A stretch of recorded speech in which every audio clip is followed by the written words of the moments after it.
Greetings Guardians, my name is Bife here. So in a previous video I was going over the egregore and what it is. In that video I talked about how the egregore was a fungus that could bridge the gaps between space and dimensions, and how it was a window through which the Witness could potentially spy on us. I talked about how it was involved in Callus's plans, and about how it was synonymous with the ideas of memory and identity. Finally, I talked about a little bit more of the facts surrounding what we would learn of egregore in the next few videos, which you are watching right now. In particular, I talked about how there were certain explorations undertaken by Eris and the Drifter into the meaning and purpose of the strange fungus. Some of you may have wondered what was going on with all of those investigations. Now, it's time to find out whether anything can be done about the creeping advance of the egregore, thanks to the certain new lessons learned by Eris Morn and the Drifter. So Eris and the Drifter's investigation of the egregore was something that Eris would initially start, but it was only after a few different individuals had already probed the Drifter about his egregore stash on their own. In particular of note is Ikora Rey. Of course, in the Witch Queen Collector's Edition, we learned that Ikora had also undertaken a trip and an investigation aboard the Glycon. For those of you who don't remember, the Glycon is a ship that I mentioned previously, and it was the ship in which we saw the Presage mission get conducted during the Season of the Chosen and the Year of Beyond Light content generally. This is a place which was also overrun with egregore, and after this investigation of the Glycon, she and other agents within the tower, Zavala in particular, contacted the Drifter. Now, the nature of their contact is not entirely known. We only receive one-way communication notes from these individuals. But it is known, however, that Zavala inquired about the Drifter's stash of egregore. Take a listen to these recordings of the messages that the Drifter returned to Ikora. Vannet Personal, Tower Guest Account. To Vanguard Warlock Ikora Rey. Hey Ikora? Did it ever occur to you that Eramis is a common language anagram for Am Eris? It's funny how Three Eyes works for you, but now she works with me. Maybe you weren't giving her enough chances to grow. No salutation entered. VIP number 1316. Vanguard Tower Guest Account. To Vanguard Warlock Ikora Rey. Hey Ikora, did you sign off on this? Zavala ordered a search of my ship to get samples of my plants? There are known similarities between your vessel's infestation and the growths aboard the derelict Glycon Volatus. Tell the big guy if he wants to get at my garden, he'd better start pounding some primevals. Transmat firing. D. Vanguard Tower Guest Account. To Vanguard Warlock Ikora Rey. Hey Ikora. I hate ice planets. Nothing good ever happens on an ice planet. You can't even burn guts for heat when there's no air. You and I used to push the edge of the map, remember? My crew ended up out past Neptune exploring dwarf planets full of monoliths. But now you're the one in the tower, collecting the reports, making the maps. I always wanted to say, I admire you for throwing everything behind the hunt for Prince Udon. At least you know how to stick up for your crew. Catch you soon. No man. I think the Drifter at the end there referring to Prince Aldrin as Prince Udon is just the Drifter, as per usual, being a bit more hungry than the rest of us. So the Drifter clearly has had this egregore stash within his ship long enough that he considers it a garden. More importantly though, he's a bit cagey about it, which actually tells us a whole lot more about his motive than I think we realize. You see, the Drifter is one for scams, and he's one for getting his money's worth, but his core value at the very center of everything is survival. Generally, if the Drifter knows that something is valuable to someone, he's looking to make a quick buck or a good deal out of it. He's making a scam out of it, the equivalent thereof. But in this instance, the Drifter, even though he's being asked about egregore, is cagey about it, and I think that's because his ultimate goal of survival conflicts here with his instinct to make a quick buck. You see, I think the Drifter knows deep down that the egregore represents a certain degree of danger, and I think he's unwilling to open himself up to the risk of what that's tied to unless he does it with someone that he trusts. Luckily for the Vanguard and for our investigation, The Drifter has at least a degree of trust for Eris, and she was able to access the garden that the Drifter has been keeping behind the glass in the derelict's strange display case in front of Gambit and around the area where the Drifter sleeps. This is one of those moments, I think, where the perks of having a quote-unquote dark vanguard has become very apparent. Eris and the Drifter's investigation begins with the Eidolon Pursuant armor.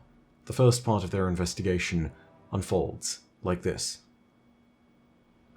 You've had this for years, and never thought to mention it? Eris runs her finger over the grime-clouded containment glass, housing a large growth of egregore within the Drifter's derelict. Wasn't hiding it. Drifter rolls Eris's Ahamkara bone over his knuckles. Ain't nobody ever asked. Hell, you've walked by it before, Moondust. What wonders you must have buried in this heap, Eris muses. The emerald shine of her eyes dart back and forth behind thin cloth. I could, the Drifter saunters up beside her, give you the tour. We haven't the time.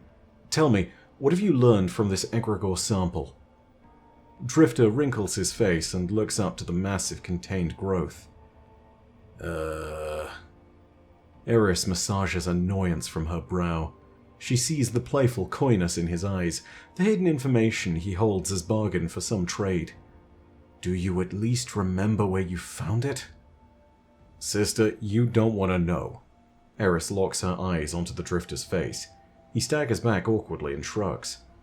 I see little nothing in the middle of nowhere. Doesn't have a name, and you don't want to go there alone. But you could take me. Eris tests his defenses. Drifter brushes off the mottled fur of his shoulder guard and leans against a poorly fastened railing. Only if we take your jump ship, and I drive. Eris sighs and pushes through him. No. Drifter springs after her. So that's it? You're leaving? You're being evasive, rat. Eris plucks her Ahamkara bone from his hands and stows it beneath her cloak. Contact me when you're willing to speak plainly. Drifter calls after her, hands outstretched. You don't want to stay for dinner? Eris halts, considering what disgusting amalgamation of refuse would constitute a meal here. She glances over her shoulder. One last attempt to extract information. It's strange. When Savathun drew Mars back into our space, it was free of the egregore. But the Glycon and Leviathan both returned rampant with fungal growth. Why? She asks. He gives in. You know, it sings if you burn it just right. Drifter thumbs behind him. Subsonic resonates in a funny way with pyramid tech. Is that so? You don't trust me?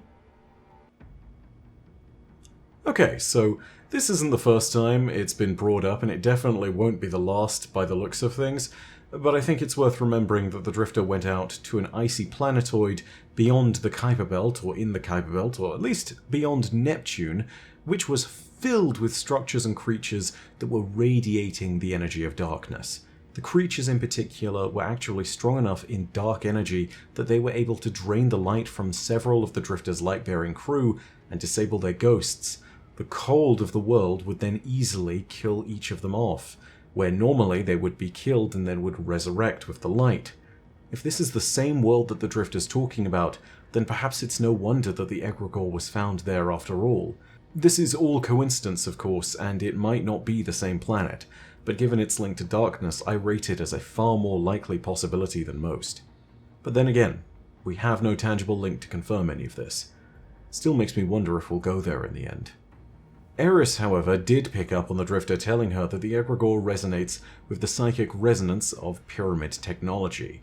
The fact that this was something undergone when it was being burned was something that Eris wanted to explore in greater depth, and it would be the key to unraveling the further mysteries of the fungus and its connection to the darkness and the Witness.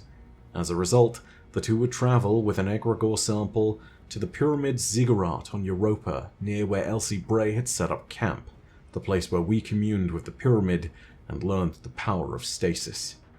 The continuation of their investigation starts when Eris touches down on Europa, and it reads as follows. Elsie is not at camp in Beyond. Perhaps another time. But Eris emerges from Transmat to see the Drifter alone, interrogating Elsie's strange, floating companion. "Well, what are you?" Drifter points at the thing with distrust. "Leave it be. The ziggurat awaits our experiment," Eris says, saddling a mostly materialized sparrow and blasting off into the snow across the frozen Europan flats. "And don't touch my stuff!" she hears Drifter shout at the thing as he follows after her. Frigid sleet stings Eris's face red atop the ziggurat. It is a welcome sensation compared to the prickling numbness that sticks her fingers. She grips a harvested stalk of the egregore fungus tightly in a gloved hand. In the other, a hot flare disgorges plumes of jade smoke. She lights the stalk at both ends, according to the Drifter's instruction. Ashing spores furl into dense clouds that envelop her body, obscuring her sight in soot-black shroud until it blocks out all else. Faint whispers. A choral swell through turbulent winds. Tone that forms words across the surface of her mind. "You hear it?" Drifter asks, his voice outside her awareness. The ziggurat resonates like a tuning fork. The vibrations themselves take shape within the smoke, and Eris is drawn towards somewhere distant and empty. She follows, and the smoke swirls with points of color like stars, separated by lonely rifts of black expanse. Echoes radiate from the black deep like graviton ripples through space. They wash distortion over the stars until breaking against 4 other points, 2 greater, 2 weaker. Ghostly strands of incorporeal egregore between them. She then sees the pyramids of Europa, Luna, and Savathun's throne world as one, their structures melded and overlapping. The connections cauterize in her mind like a vivid memory. Eris blinks, and the sensation is gone. The stalk is ash in her hand. So where do we even start to unpack that? Well, I can start at the most obvious point. Wow, they did some lore on the fish at last! And it was literally just the Drifter shouting at the fish. Please, Bungie, we really still want to know about what Fish is doing. Please. It's been a year since Beyond Light and a bit more. It's been a year and a half and we still don't know what Fish is doing. We just really want to know about Fish, okay? Man. Oh well. Anyway, to start with the actual obvious point, which is the fact that Eris interfaced here with the Egregore network, she was essentially given a degree of insight into the nature of the Witness and the Black Fleet as she did this. But I think it's done more than that. It's given us a look at the extent to which the Egregore network truly extends, and potentially its controlling point. You see, there's that key note that Eris makes here about 4 points that are connected by the ripples of Egregore through dimension and space. It's my belief that Eris goes as far as to name-drop those 4 points in the final entry of this investigation that we're about to read. Remember here that 2 of them are lesser points and 2 of them are greater. Remember, 2 points in the Egregore network are lesser and 2 points are greater. That will be important. I've said it twice because I want you to remember it. Eris's visions also seem to show us that the pyramids are all connected in some manner. The pyramid's structures all sort of melding and overlapping in a strange kind of way is an interesting concept considering that there's a display to which this might be possible for the pyramids generally. You see, when you actually look at the architecture inside the pyramids and when you're granted ingress, you can see the architecture of the pyramids shift to allow or to prevent access. It also reminds me of what happened aboard the Glycon Volatus and what is happening now aboard the Leviathan, where the internal structure of the ship began to morph and change in ways that are incredibly difficult to explain. For example, there's an entry in the Behold patrols from the Leviathan that we can get, where the Crow states that a part of the Leviathan's outer hull has ended up underneath their feet, deep in its bowels, and there are parts of the Glycon that have been rearranged that means that its interior just doesn't make sense anymore. All of this leads to terrifying speculation as to what the power of the pyramids is, and yet it feels as though there's some kind of link between this ability to physically rearrange and control each vessel and to see all of them sort of merged in some way. It's impossible to divine a link further, but it's an interesting concept nonetheless. Another question you might want to ask is whether there's a link between the interiors of each of these infested vessels and the pyramids, but again, that is still speculative and unknown. The final investigative steps taken by Eris and the Drifter would lead them to the pyramid in Savathun's throne world. Run down and decrepit as it was still a hub for darkness tech and structures that would also resonate with its same frequencies. This would be Eris and the Drifter's focus, and would lead the two of them to follow in the footsteps of us as we cleared a path. We were entering the pyramid on a sortie, the nature of which is not described except for the fact that it's a raiding party. Considering the fact that the preservation mission is something which requires us to, on a regular basis, clear out the Scorn, maybe this is the context. The lore entry in question comes from the Eidolon Pursuant class items, and it reads as follows. You want to go where? Drifter's jump ship idles roughly behind him, the engine misfiring and clattering loudly as if ready to explode. Eris's ship purrs next to it, in contrast. There is a connection between the points of darkness, signals passing back and forth to something beyond. Eris steps closer so her voice carries over the engine noise. The other pyramids may provide more context. The Drifter clicks his tongue and raises his eyebrow. Sounds a mite dangerous with Big Daddy Callus parking right over the moon. Seems off limits. Yes, but the Guardian leads raiding parties into Rolk's pyramid in Savathun's throne world. We will use that distraction. And with that, Eris shoulders through him and trudges to her ship. Come, Rat. Can we eat first? Explosions thunder within the throne world's pyramid as Eris and Drifter establish a camp in the sunken bog where Miasma meets the pyramid's approach. The massive ship eclipses them, towering in fog. The extent of its edge is unknown to their eyes. Drifter's face is stern, clenched with a tension Eris has seldom seen. Trust in one hand, fistful of stasis in the other. Eris sets a cloth-wrapped stalk of egregore upon a pyramid shard jutting from the stinking swamp. She unwraps and neatly spreads the corners of the cloth before noticing the Drifter's footsteps behind her. Something's watching us, Drifter mutters. He turned to his altered ghost and whispers softly, enough to convince himself that Eris cannot hear him. Keep your eye on her, eh? Then louder, I'm gonna look around. Make sure that Hotshot Hero didn't miss any screams. The Drifter's altered ghost emits a single elongated tone in acknowledgement, and then focuses on Eris. Germaine? He stops. Eris knows his concern belies a nobility that he often attempts to suppress in favor of the persona of the Drifter. It is a ruddy shield, but she has seen the true him hidden under that layer of grime.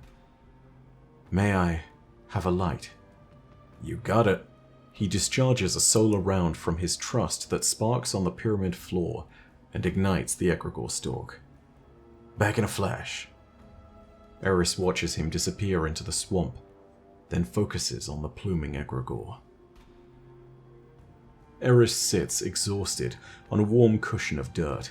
The Drifter stands over a hazardously large fire, scooping some sweet-smelling funk of a stew from a cauldron-like vessel of hive design.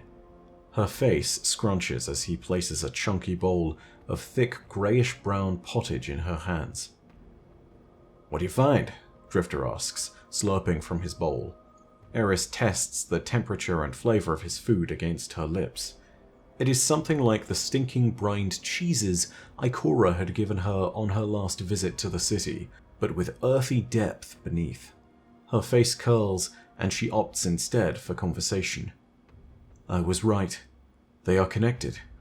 But now, I only have more questions. You ask me, that's how these things go. Better leave well enough alone and head home, Drifter says, slurping another mouthful. The egregore connects points of darkness, resonates with pyramid constructs, but I cannot decipher their communications. Still, the Lunar Pyramid, the European Pyramid, and both Glycon and Leviathan all converse with the same distant point. What Rolk spoke to, so does Callus. It is gravely concerning.